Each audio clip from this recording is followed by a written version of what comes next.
Llegó el gran momento, señores. Estoy emocionado. Ya puse el trípode, el aro de luz, todo precioso. Este video, llevo un montón de días preparándoles este video. Hoy yo te voy a sacar a ti de la Matrix. Este es uno de los videos más reveladores que yo he hecho en toda mi perra vida. Hacer, mira.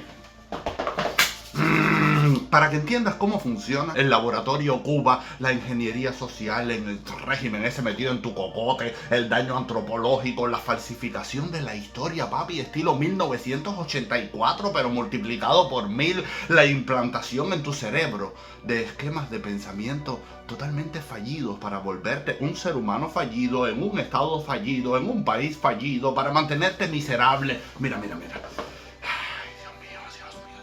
Y si yo te dijera que la miseria hoy en Cuba se relaciona con lo que te han escondido a ti, a mí, a todos, de todo lo que pasó en la isla durante los siglos XVI, XVII y XVIII. O sea, del año 1500 al año 1800. Estamos hablando de un rango de 300 años. 300 años donde ocurrieron cosas maravillosas en Cuba y los cubanos no tienen ni idea. Nos esconden estas cosas maravillosas para poder controlarnos y mantenernos en la miseria mental, social, espiritual, cultural.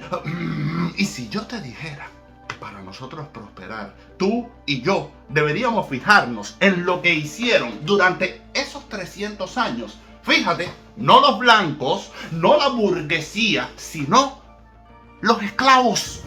Los esclavos, señores. Ay, Dios mío, ya te digo, este es posiblemente el video más revelador de toda mi carrera. Si los cubanos hoy en 2024 queremos saber de verdad lo que es prosperar, lo que es hacer negocios, emprender, tener valor, fuerza, coraje, tenemos que tomar como ídolos a los esclavos de ese periodo. Please, tenme paciencia, que es demasiada información y tengo que organizarla y procesarla toda para poder sacarte toda esa brujería que te han metido en el subconsciente. Porque mira, aquí otro aspecto clave. Fidel Castro, Raúl, la propaganda de la revolución y ahora Canel, que es continuidad, te han dicho siempre en estos últimos 65 años que el destino histórico de Cuba era ser un país socialista.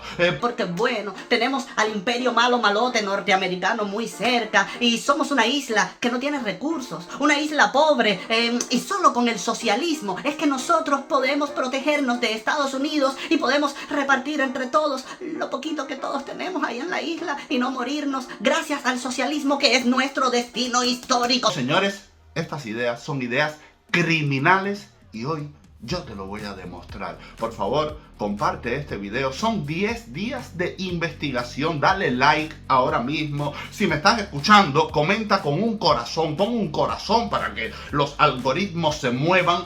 Y vamos allá. Los datos de este video salen de un libro maravilloso, fascinante de Manuel Moreno Fraginals. Cuba, España, España, Cuba, Historia Común. Libro que me regalaron cuando fui ahora a Miami, a mi querida Miami. Y señores, este libro es una obra magistral.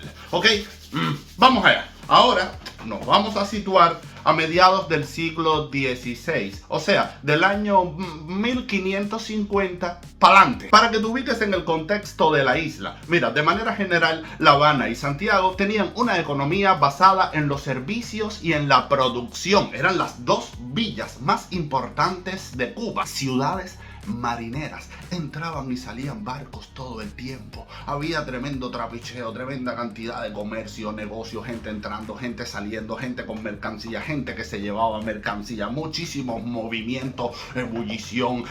Las otras villas, Trinidad, Santi Spíritus, Puerto Príncipe y Bayamo, se hicieron fuertes ¿en qué? En la ganadería, ganado vacuno y ganado también porcino, miles de vacas y miles de cerdos que se daban en la isla. Así tú dabas una patada y salían 7 vacas, 4 cerdos y todo, tremenda cantidad de carne, de leche, de grasa, todo rico, proteína. Espérate, también se hicieron fuertes estas últimas villas en el contrabando. ¿Contrabando con quién? Con piratas, con corsarios, con bandidos, con hombres de negocios, con empresarios. Pero bueno, eso es es otra historia. Yo lo que pasa es que te menciono esto del contrabando porque implica negocio, business, trapicheo, dinero, para que visualices una Cuba donde todo el mundo estaba en el fuego buscando plata, buscando money. Hablando en plata, soñando en oro. Ahora, tenme paciencia. Dime una cosita. ¿Cuál es la imagen que tú tienes de los esclavos en Cuba? Si yo ahora mismo te digo, a ver, los esclavos en Cuba, ¿cómo eran? Enseguida en tu cerebro se va a proyectar la imagen de Barbatruco. Los esclavos de los ingenios azucareros, de las plantaciones, metidos en los barracones, en taparrabos. Esta es la imagen que te viene a la cabeza, ¿verdad? El esclavo ¡prá! Recibiendo latigazos, el esclavo en el cepo, el esclavo, tú sabes, cimarrón, huyendo del mayoral, el esclavo con una mocha fajado con los perros de los mayorales en el palenque. Y si yo te dijera a ti que hay mucha, pero mucha mentira en toda esta versión de la historia.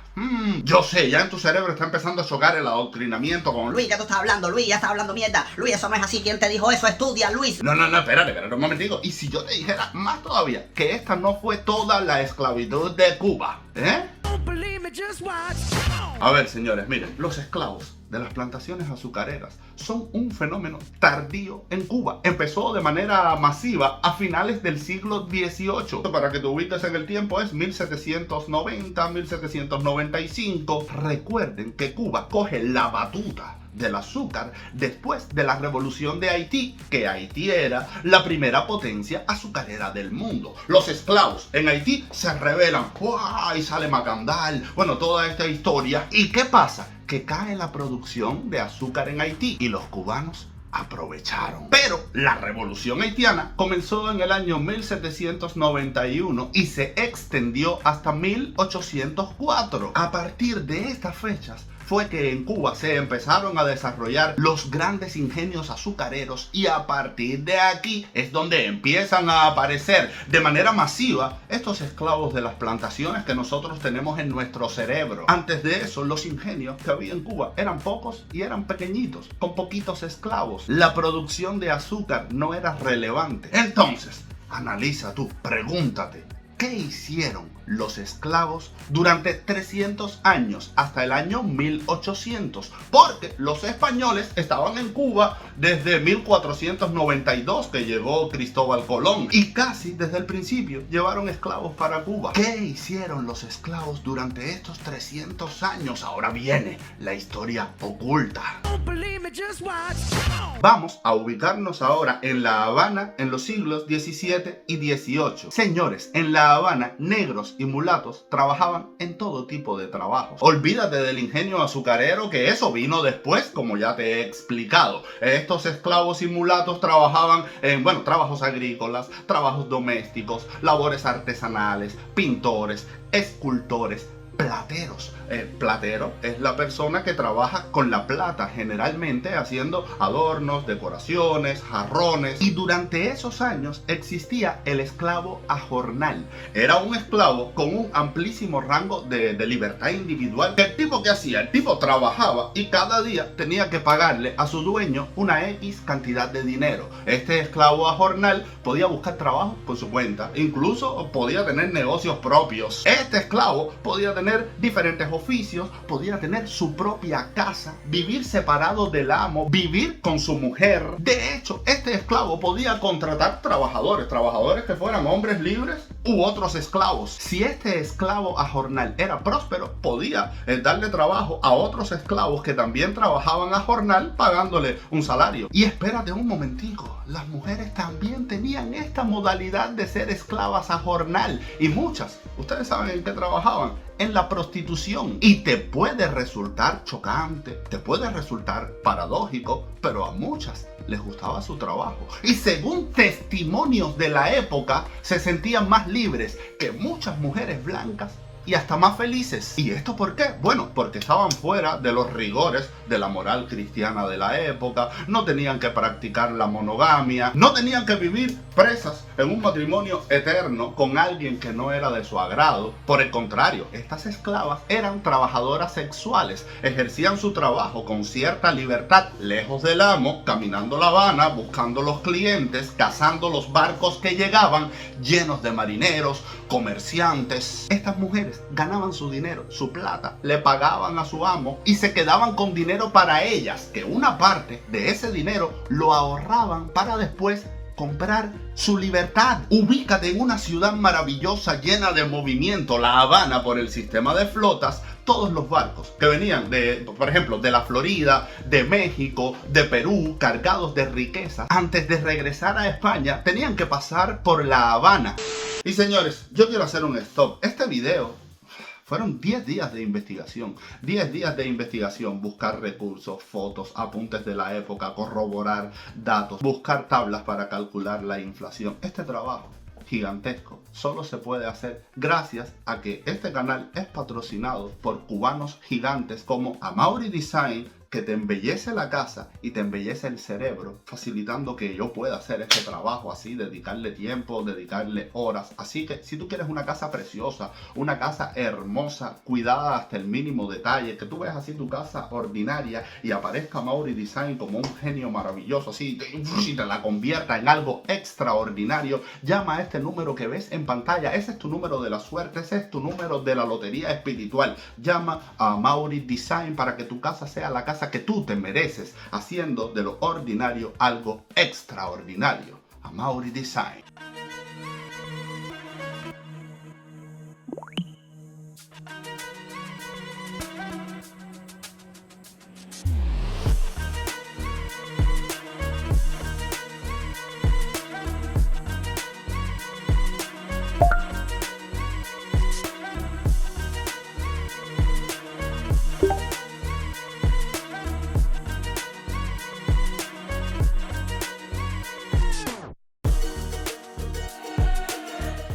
Y lo mismo al revés con los barcos que venían de España a aventurarse en América en busca de fortuna. Por lo tanto, La Habana era una ciudad cosmopolita, de tránsito, movimiento, repleta de aventureros, mercaderes, corsarios, hombres de negocios, emprendedores, bulla, chanchullo. En este entorno, la prostitución era un negocio súper rentable y súper lucrativo. Y déjame echarte pila porque esto está caliente, esto pica y se extiende. Mira, como La Habana tenía esta cultura marinera, por tanto tránsito de barcos, muchas palabras de esta cultura marinera se aplicaron al sexo y a la prostitución, palabras que perduran hasta nuestros días. Por ejemplo, a la prostituta que estaba en el fuego, caminando la calle, tú sabes, caminando la calle en el fuego, ¿cómo le decían? Ajá. Fletera. ¿Te suena? Fletera, que en el mundo marinero es alquilar un barco o una parte del barco para llevar personas o mercancías. La prostituta, como se alquilaba, le decían flete, fletera, pero hay más, al pene le pusieron verga, porque es el palo mayor de las embarcaciones de vela. Ya nosotros no usamos la palabra verga, pero otros países todavía la usan. México, Venezuela. Pónganme ustedes en los comentarios otros países donde todavía usen la palabra verga. Al acto sexual le pusieron cingar, porque esto significa remar con un solo remo armado en la popa. Remar con un remo armado en la popa de una embarcación manejado de tal modo que produzca un movimiento de avance. Este chamaco, son tallas que rompen tallas. Estas palabras se usan hoy en Cuba y vienen del siglo XVI, XVII y 18. En 1601, el Cabildo de La Habana, Cabildo es como quien dice el gobierno de La Habana, registraba unas 300 prostitutas que les llamaban negras ganadoras. Y ojo, es muy posible que en muchos casos fueran estas mismas esclavas las que escogieran ellas la prostitución como trabajo, porque este no era el único trabajo disponible para las esclavas. No. En los documentos de la época hay todo tipo de oficios femeninos. Hay vendedoras ambulantes de flores, de comida, de frutas, de dulces, poseedoras de hospedajes, o sea, dueñas de tabernas, dueñas de posadas, de cantinas, vendedoras de bebidas. Y te repito, los esclavos hombres podían acceder a todo tipo de oficios. Mira, oye esto, que es fascinante. Vamos a sumergirnos en la época, en ese momento, en esa atmósfera. Una persona tenía un esclavo. podía cuadrar con un maestro en cualquier oficio. Un maestro carpintero, un maestro joyero, un maestro platero, un artesano, etcétera, etcétera, etcétera. Había un sinnúmero de oficios: sastre, barbero, zapatero, herrero, calafate, que es cerrar las junturas de la madera en los barcos con estopa y brea para que no entre el agua. Otro oficio: boticario, o sea, el farmacéutico hoy en día.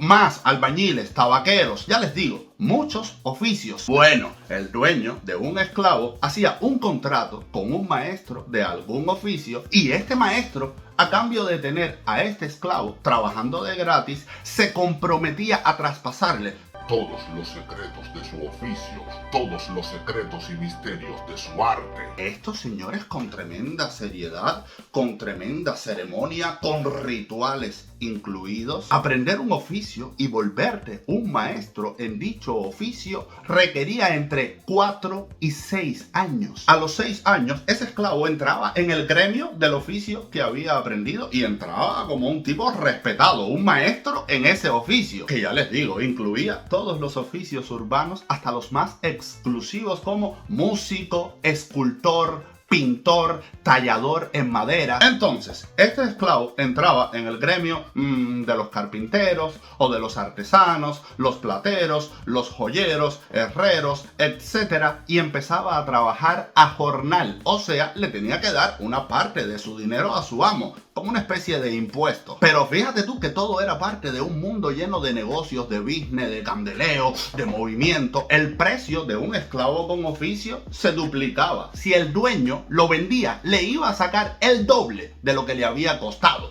Que ojo aquí también, porque nos estamos enterando de muchas cosas. Un esclavo llegó a costar 1.200 pesos fuertes. Este dato es un poco más tardío, del año 1850, pero 1.200 pesos fuertes eran $300 de la época, y teniendo en cuenta la inflación, hoy serían unos 11.300 dólares aproximadamente. O sea que un esclavo era carísimo. ¿Qué quiere decir esto? Que hubo esclavos que sí fueron maltratados, pero no es como te lo pinta la historia del régimen, que te cuenta que todos los esclavos vivían 24/7 a base de látigo, cepo, piñazos, trompones, maltratos. Eso es mentira. El dueño de esclavo, por lógica, señores, generalmente cuidaba a su esclavo y velaba porque no se enfermara ni se muriera, porque le había costado muchísimo dinero, el equivalente a más de 11.000 dólares. Entonces, volviendo a los esclavos con oficio, a los 15 años de trabajo, un esclavo con oficio podía comprar su libertad. Como el sol cuando amanece, yo soy libre. Raginals, que tuvo acceso a una muestra enorme de cartas de libertad de los esclavos del siglo XVII y XVIII, descubrió que eran más las mujeres que obtenían la libertad que los hombres, y que se liberaban a una edad más temprana. O sea, las mujeres se liberaban con 42 años y los hombres se liberaban con 48 años. Entonces, a nosotros en la escuela nunca nos dicen nada de esto. Y fíjate, aquí empieza la brujería mental, el adoctrinamiento que te meten en el cocote. A ti nunca te hablan en la escuela de estos esclavos triunfadores. ¿Para qué? Para no fomentar en ti ese espíritu, esa fuerza, esa voluntad de la persona triunfadora, del que vence todos los obstáculos y a base de negocios, emprendimiento, metiendo en pecho su inteligencia, su fuerza, sale adelante en la vida. No, a ti solo te hablan del otro esclavo, del esclavo que no logró liberarse. ¿Para qué? Para que desarrolles, bueno, mentalidad de víctima, la mentalidad del esclavo azotado, la mentalidad del esclavo pobrecito en el cepo, que tuvo que esperar 400 años por un Fidel Castro para alcanzar la libertad. Y como tú no conoces otra cosa, tú eres el heredero espiritual de ese esclavo, no de los triunfadores. Tanto así que hoy, en 2024, Cuba tiene 11 millones de cubanos esclavos mentales en una isla que es el ingenio de la familia Castro. Ellos son tus mayorales. Pero todavía faltan grandes revelaciones. nos enseñan, señores, la historia en blanco y negro, sin todos estos matices. Nos dicen: los españoles blancos, malísimos y explotadores, eran los dueños de todo, y los negros y los mulatos no tenían absolutamente nada, solo golpes, machete, látigo y muerte. Eso es falso. Aquí estás viendo que La Habana, la principal villa de Cuba, tenía un enorme sector social negro mulato, libertos y esclavos que dominaban todos los oficios de la época.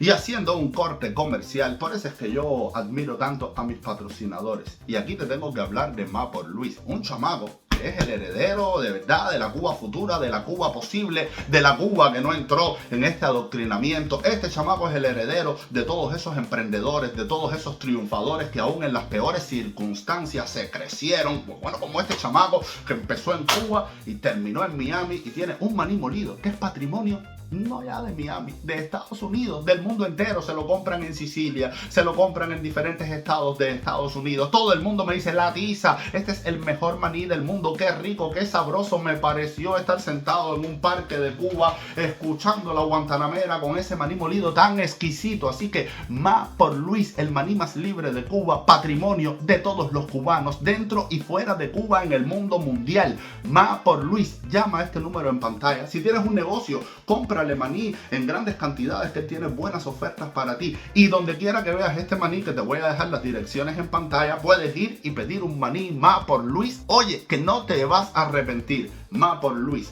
el maní más libre de Cuba, patrimonio de todos los cubanos.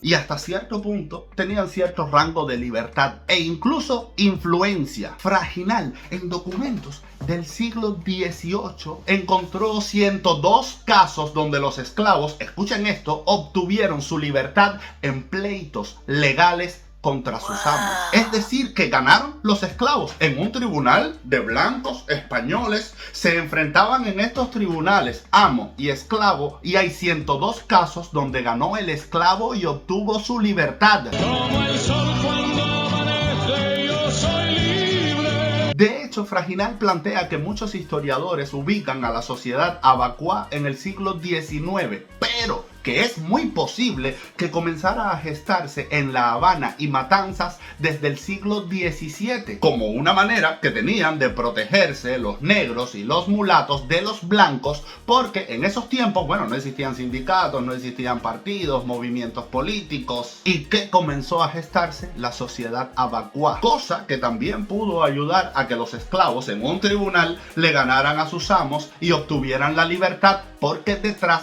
pudo estar, entre otras cosas, la sociedad abacuá y sus miembros, esclavos y libertos, ya trabajaban en todos los oficios de la ciudad, ya tenían dinero y su influencia iba creciendo. Es más, después les voy a dar datos de blancos que le debían dinero, señores, a estos esclavos y a estos libertos prósperos. Incluso hay crónicas de la época que cuentan que cuando oscurecía había barrios en La Habana y Matanzas donde las autoridades no entraban. Territorio abacuá, territorio de negros y mulatos libres. Como ven, estamos hablando de una Habana plural, una Habana rica, hermosa, con diferentes sectores sociales, con mucho movimiento, negocios, prostitución, comerciantes, piratas, contrabandistas, barcos entrando y saliendo. La calle Oficios, que va de la Plaza de Armas hasta el paseo de la Alameda de Paula, se le llamaba así por la cantidad de oficios, tiendas, cantinas, vendedores, comercio, etcétera, que se ubicaban a lo largo de esa calle, todo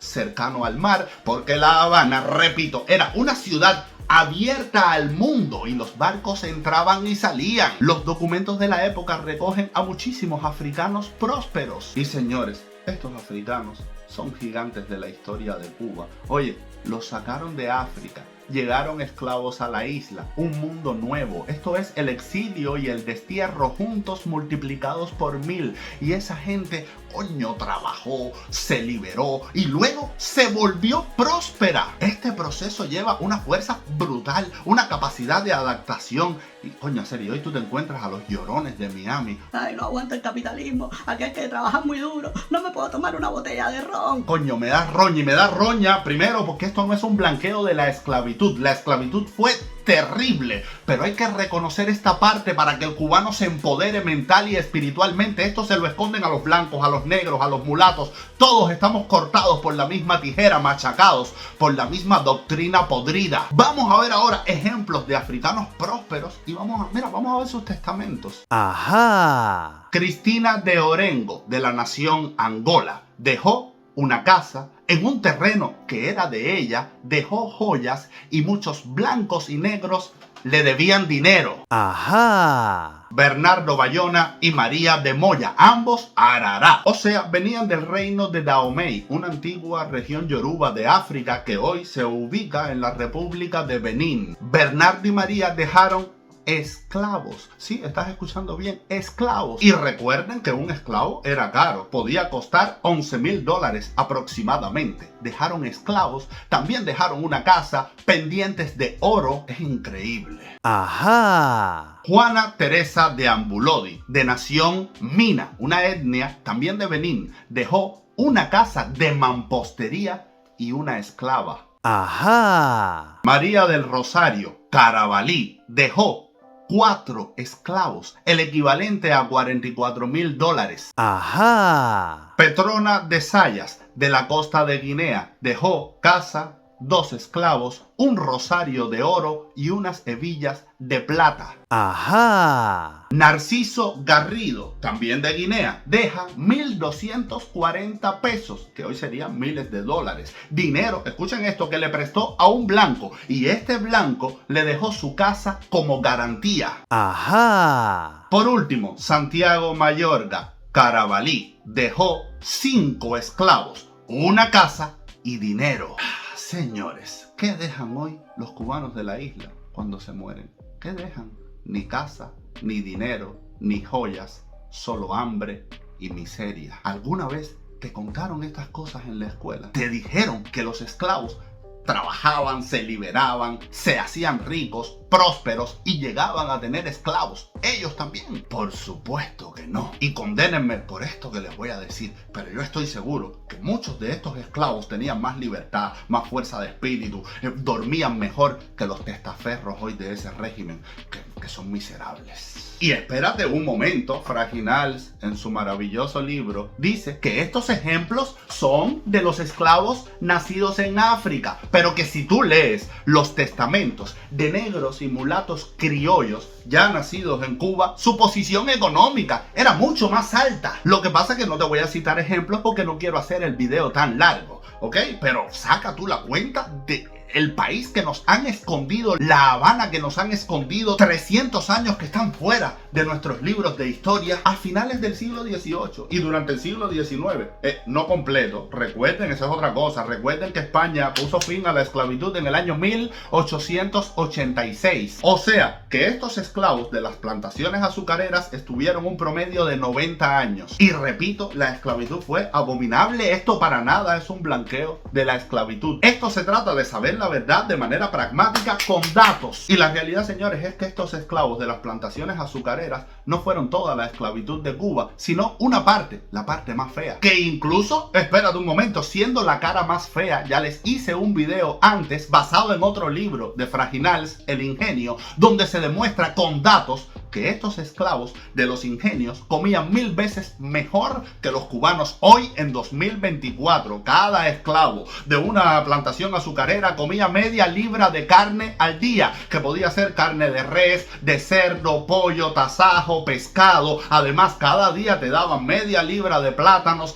18 onzas de harina de maíz. Ah, serio, y hoy Canel te humilla a ti con la miseria de la bodega. Es más, chicos, te sigo dando matices. Juan Gualberto Gómez, fue hijo de padres esclavos. Nació en el año 1854 en el ingenio Bellocino de Oro en Matanzas y sus padres pagaron para que naciera libre. O sea, tenían dinero siendo esclavos y enviaron a Juan Gualberto a estudiar a La Habana, cosa que también costaba dinero. Y más tarde los padres, con ayuda de Catalina Gómez, la dueña del ingenio, mandaron a Juan Gualberto, ¿a dónde, señores? A estudiar a Francia para que aprendiera el oficio de constructor de carruajes. Incluso sus padres, junto con Catalina, visitaron a Juan Gualberto en Francia en el año 1869. Padres esclavos. Años después, Juan Gualberto sería la mano derecha de Martí en Cuba. Señores, ustedes entienden ahora por qué nos esconden toda esta otra cara de la esclavitud.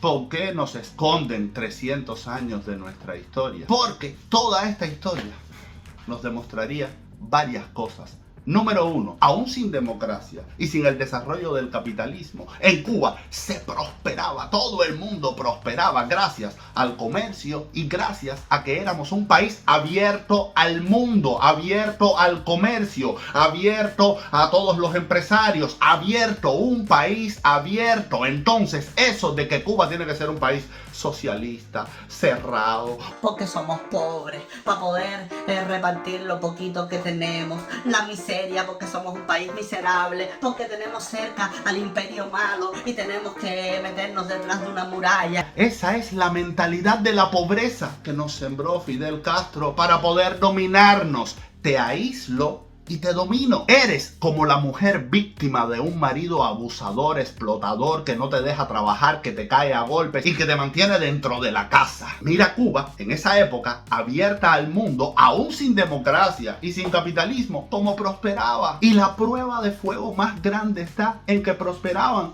los esclavos. Olvídate de la gente rica, olvídate de los españoles, olvídate de la burguesía. Prosperaban los esclavos más que todos los cubanos en estos últimos 65 años. Los esclavos y los libertos comían mejor que los cubanos en 2024. Tenían más negocios, mejores salarios, tenían casas, tenían joyas, incluso tenían esclavos. Cuando tú analizas todo esto, oye, vivían mejor que los cubanos en 2024. Y repito, todo esto en una isla que prosperaba gracias al comercio abierto con el mundo, no el comercio de 4 testaferros descarados manteniendo a todo el país ciego y ellos repartiéndose los millones. No, país abierto al mundo para todas las personas que vivían en Cuba. Por eso es que te esconden toda esta historia, para matarte el espíritu, para que no sepas cómo crear riqueza, para controlarte, para arrancar de tu alma, de tus tradiciones y de tu cultura la herencia de tus antepasados, para que tú hoy no veas más salida que el PSC,